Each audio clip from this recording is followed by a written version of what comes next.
Hey everyone, hope you're having a great day. Today we're going to talk all about Symphony of the Seas and who exactly this ship is for. Let's go.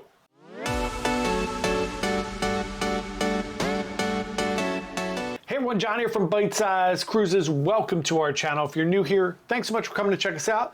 We're a travel agency just trying to give you the best information possible about cruising so that you can plan on going on one of these amazing cruise vacations.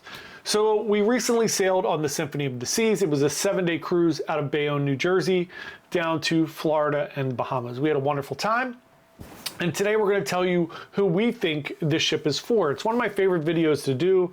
It's kind of really narrowed down who Royal Caribbean thinks this ship is for, or any cruise line for that matter, and then who I think it kind of best suits. So with a lot of Royal Caribbean, it's easy sometimes to fall into the, well, this ship is pretty much for everybody. And I think sometimes we fall into that because sure, anybody could go on this ship, but it's really not for anybody. So let's talk about it a little bit. I love Symphony of the Seas. It's one of my favorite ships. I love all of the Oasis class ships. I think they're beautiful. I think they work really well for most groups of people. So if you're talking about families, if you're talking about solo cruisers, if you're talking about couples, even older couples, younger couples, Gen Z, the whole 9 yards, right? I think it works for everybody. However, here's the thing. It's not for everyone. There is a demographic of people that this ship is not really great for. So let's talk about what this ship is.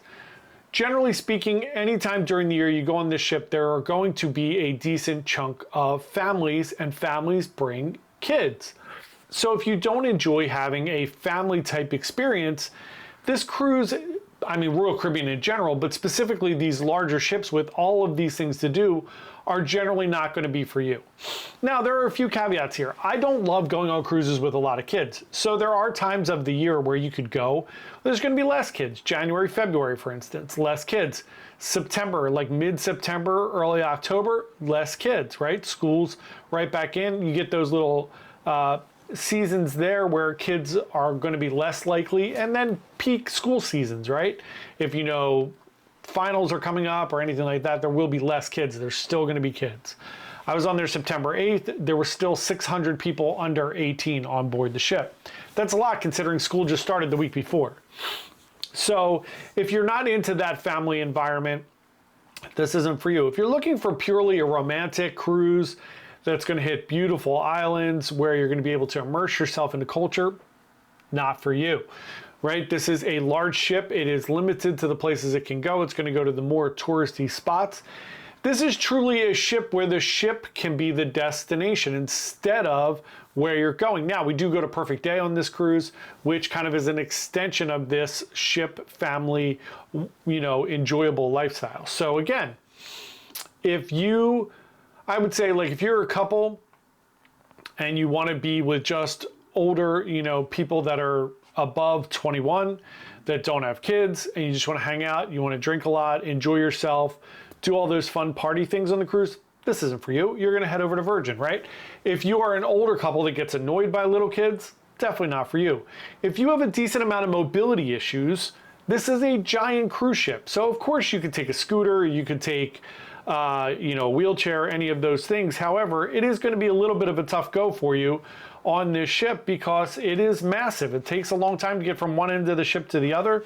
The elevators, sometimes this is, not an old ship by any standard, but Symphony is not a ship that has the new elevators that are smart elevators. So there are bunched up times at the elevators. The elevators are on the two ends of the ship for the most part because the middle of the ship is so open. So there aren't probably enough elevators for the amount of people that like to go on the elevators. So you're going to have some issues if you have some mobility issues. Who I think the ship really is for, first off, families. Absolutely, right? There are a ton of fun things to do you have your flow riders where you could boogie board, you have dry slides, you have water slides, you have tons of pools, you have kids splash zones, you have a great kids club, you have arcades, 2 arcades, one in Playmakers, one up on the pool deck-ish area, where you have arcades up there. You have a ton of included food options if you have picky eaters in your clan that maybe enjoy the buffet, or El Loco Fresh, which is kind of like Mexican grab and go. You have the Doghouse where you can get hot dogs and things. You have Sorrento's Pizza. You have all these different included food options where you don't have to put out any additional money. So families, yes. If you are a solo traveler that wants to meet some people, have fun, and do a bunch of fun things, this is a good trip for you. It's a good ship for you. If you are a young couple that doesn't mind having a ton of kids around, you want to go on a cruise, you want to have a romantic time, but you still want to have a ton of fun, this is the ship for you. You have Broadway shows, you have the Aqua Theater, you have ice skating, you have all these crazy things going on.